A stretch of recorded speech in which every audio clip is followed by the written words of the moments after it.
Well, hello everyone. Back again at Paula'S. Today we have something different to be talking about. We're going to be talking about the agency called Ssars. And the person that's going to speak with me and you, her name is, she is the executive director. Yes. And her name is Amy Thomas. So Amy, yes, welcome. Nice to see you, Paula. Thanks for too. having us here. Sure. Yeah. Could you speak to the audience and let them know what Ssars actually stands for? Sure, I'd be happy to. It's a longer name, so that is the acronym that we use, but it stands for Sexual Assault Response Services of Southern Maine.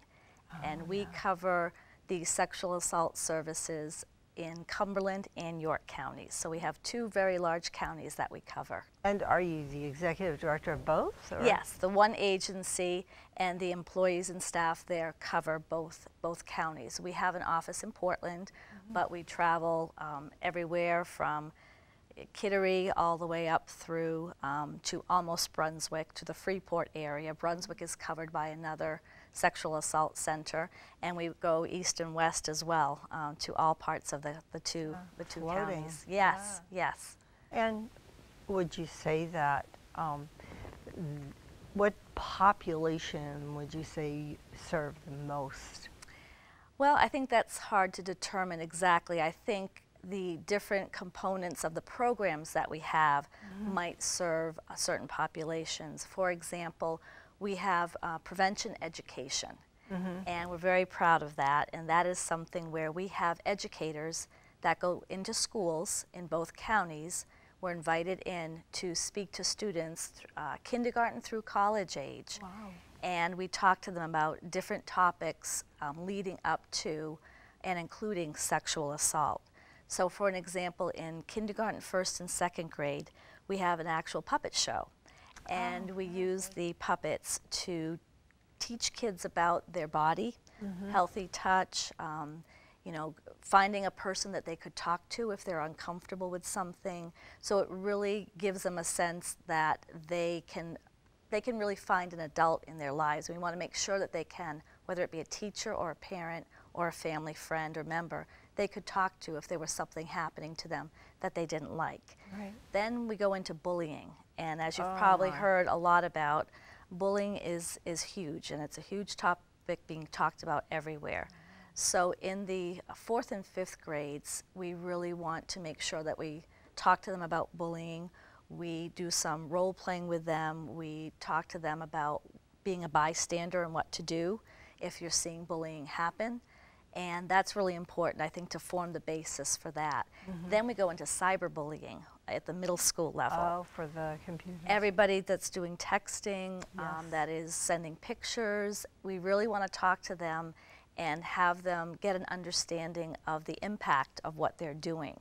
And something new that we're adding as well, which I think is very important, is we're talking to parents too.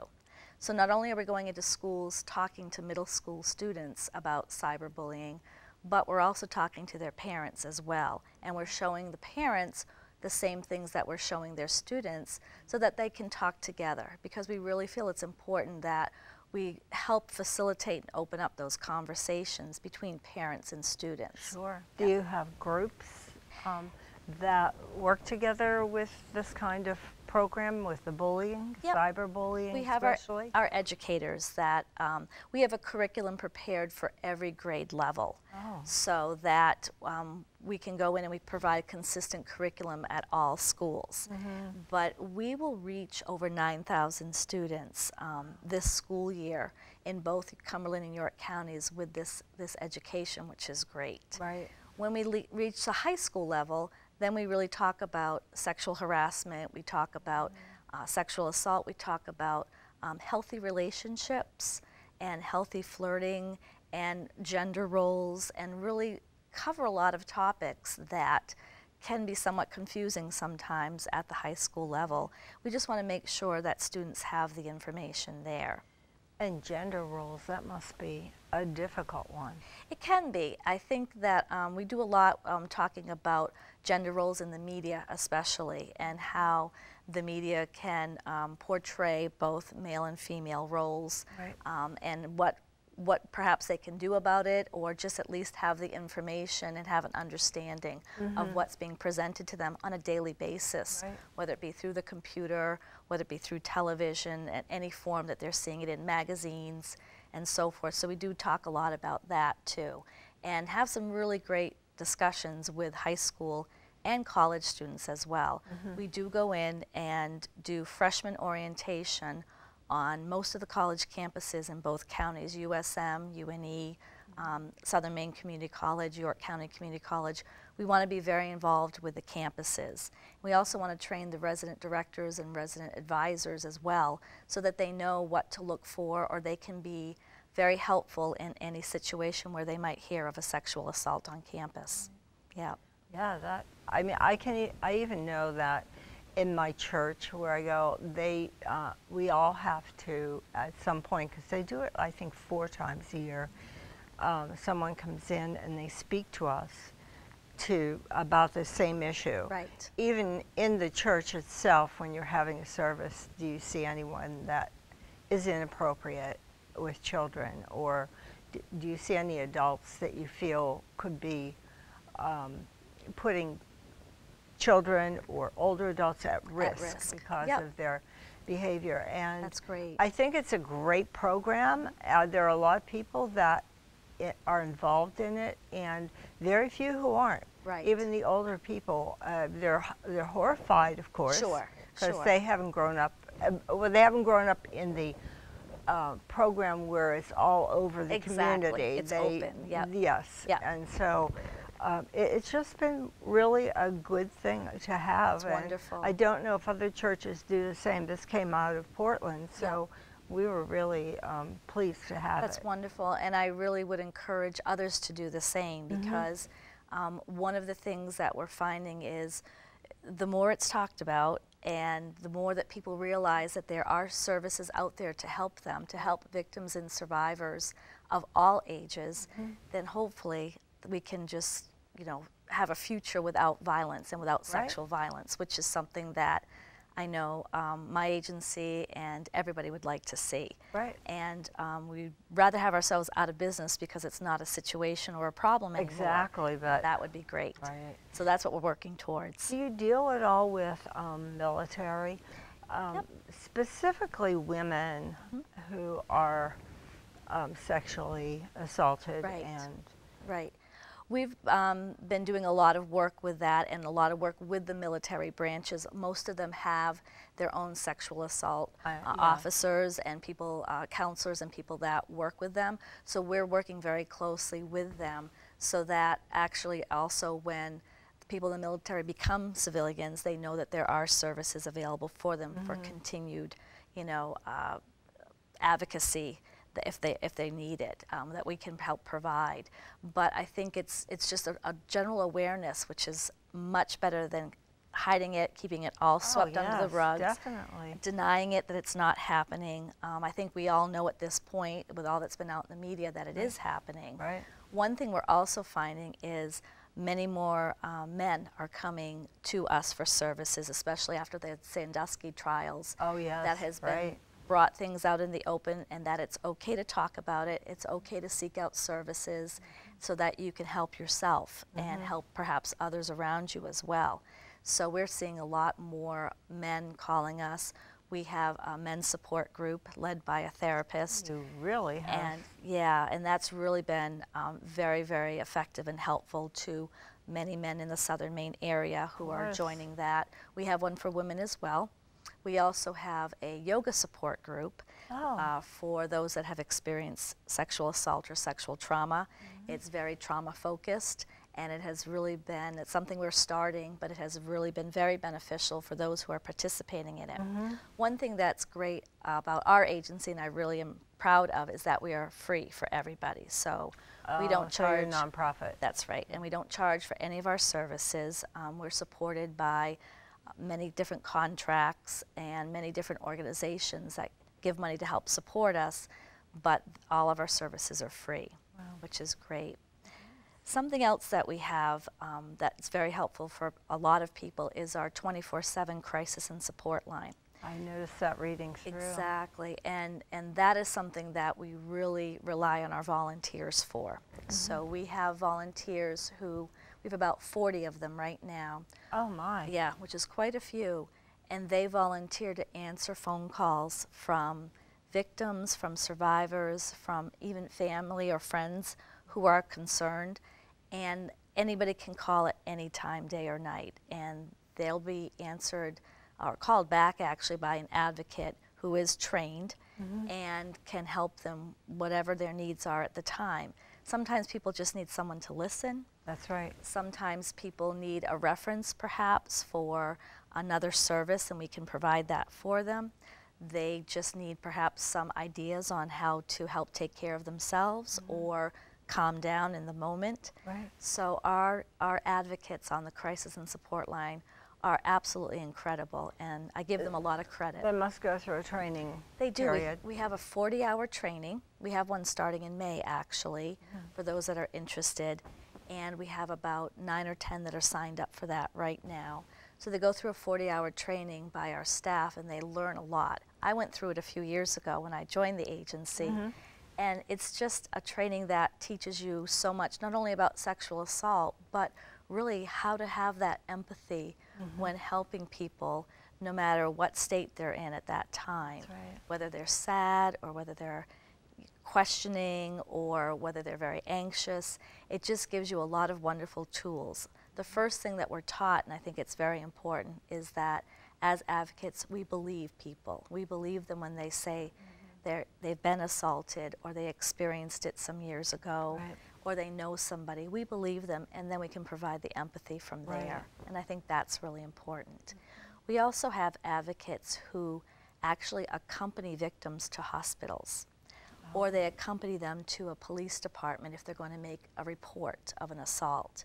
And that's very important too. It is. That's incredible. I think Yes. that's wonderful. It is. And as somebody who I've been with victims to the hospital, I've known and seen firsthand how comforting that can be and how much of a help it can be to just have somebody by your side who maybe knows a little bit about what's going on or what might be going on and can explain things to you. Right. We understand and we want to make sure our advocates don't make decisions for victims or families, but they just want to make sure that all the information is presented so that they can make an informed choice at that point. And at a time when a lot of the choice has been taken away from them due to an assault or a previous assault, it's nice to know that they do have some choices moving forward.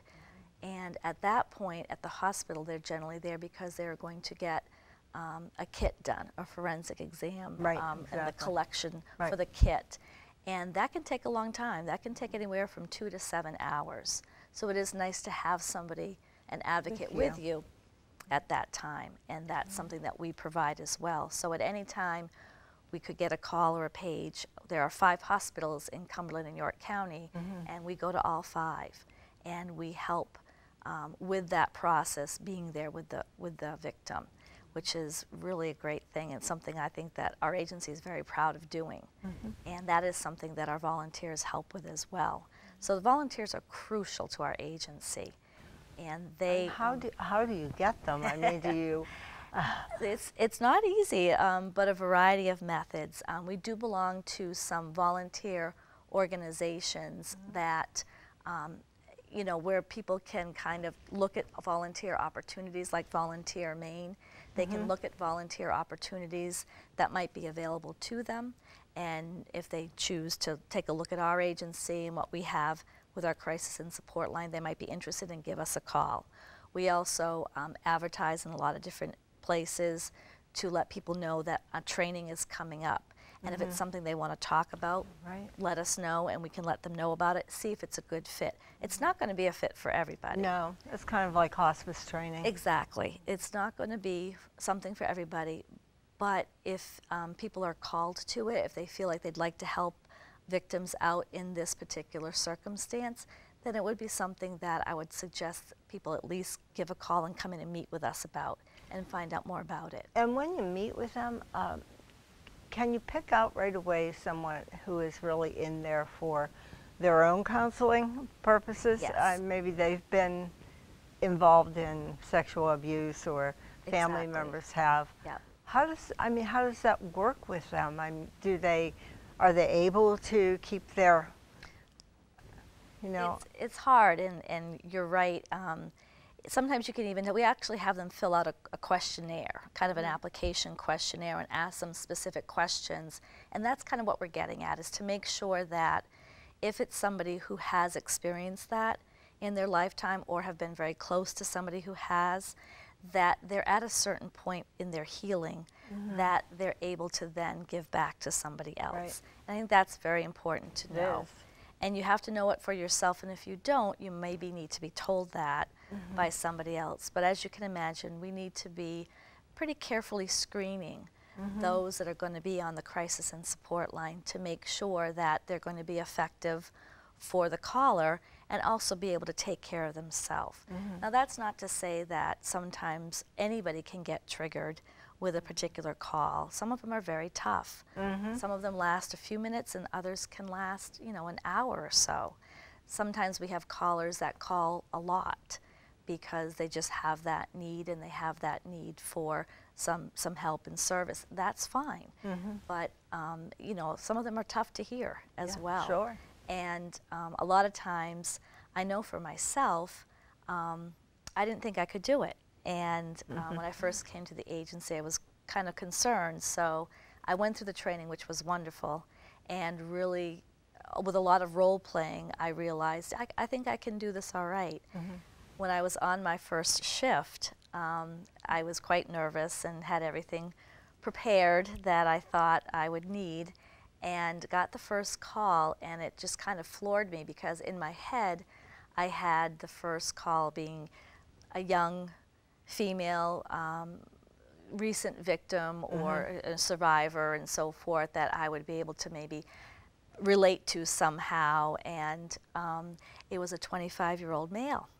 Oh. And he was...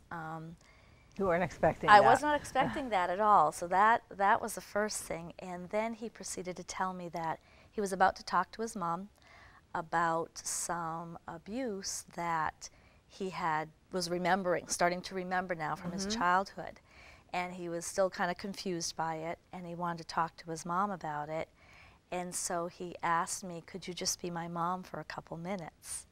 And I thought to myself, I can do that. Right. I have a son myself, and I would hope somebody would be there for him. So I could do that. And it really did show me that any call that comes in, you can be effective in some way if you just have the empathy and you believe what they're saying. So I really learned a lot with that. And I also learned that just when you think you have a typical caller or there might be a certain population of victims, it's everywhere. And we serve victims and survivors from birth to death and everywhere in between, because they really, unfortunately, sexual assault knows no gender, knows no socioeconomic situation or gender identity or anything. So we want to be there for everybody as much as we possibly can. And we talked before a little bit because of my experience in education and gerontology about elder abuse. Yes. And so maybe you would like to put just a little bit out to let people know that it exists. It does exist. Yeah. It does. And I know when we talked about a lot of times it could be a family member. And that can be very difficult because now we're dealing with a family, of the family of this elderly person. And they may or may not want to say much. They may not be very ashamed. They may not want to get anybody in trouble. So it's a very delicate situation when that is found out. Or it could be somebody, if they're in a residential facility, it certainly could be a staff person as well that is taking advantage of somebody within that residence. And I think that talking about it as much as possible, providing education about it as much as possible. Another place that we provide education is going out to facilities, is going out to anybody who asks us to come in who feels that sexual assault may be part of their, could be part of their organization, or they want to have more information on what to do if they find out about it, Right. and where to go. And we're more than happy to do that and talk about it. I was at a beauty school yesterday talking to those that are going to become hairstylists and so forth, because a lot of times people have a relationship with their hairstylist. Exactly. And they might hear or see something that concerns them. So talking to them on how to be empathetic and how to start that conversation. And also, the biggest thing is knowing what resource to give somebody. Right. And but elder abuse and elder sexual abuse does happen, and certainly anybody, any family member, any staff person, any facility can call us at any time, and we'll be there to help.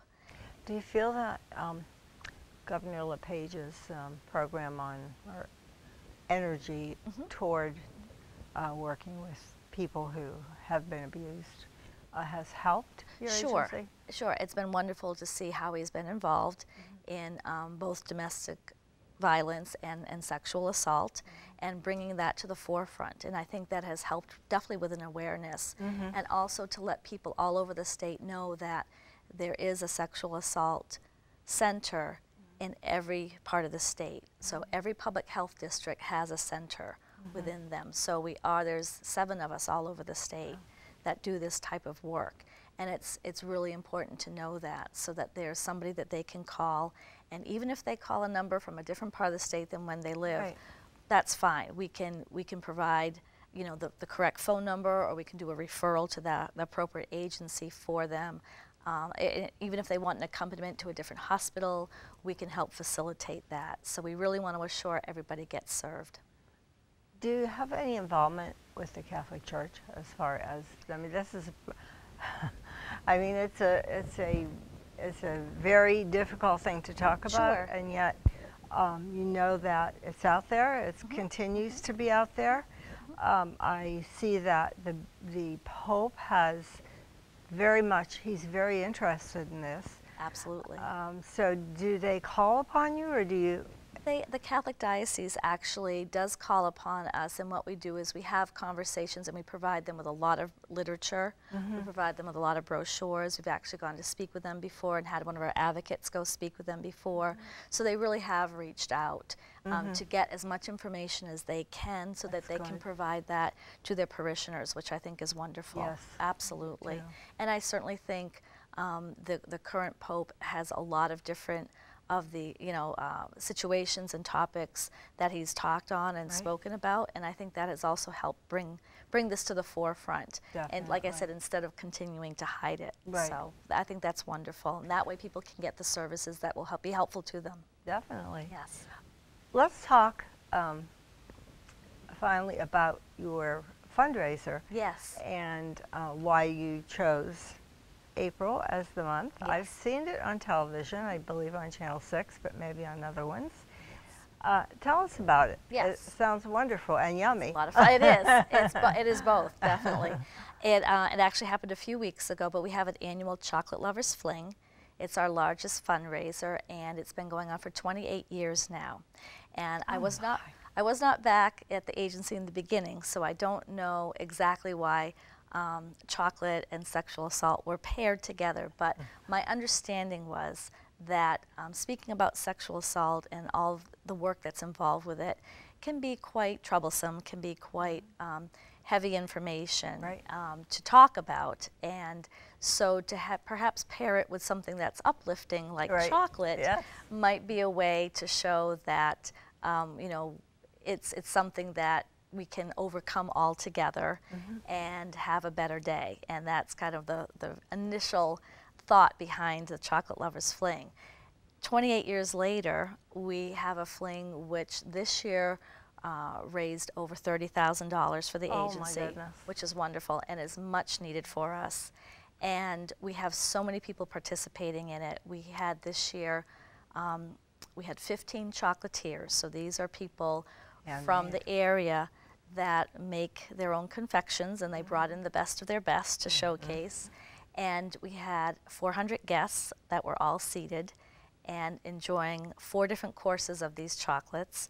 And we have about 80 volunteers that help put this on every year, whether they be involved in the beforehand preparations or the day of preparations. We can't do it without them. No, and we're of course not. very fortunate to have them. So it's a fun afternoon. It's a lot of work. And then when it's done, we start preparing for the next year.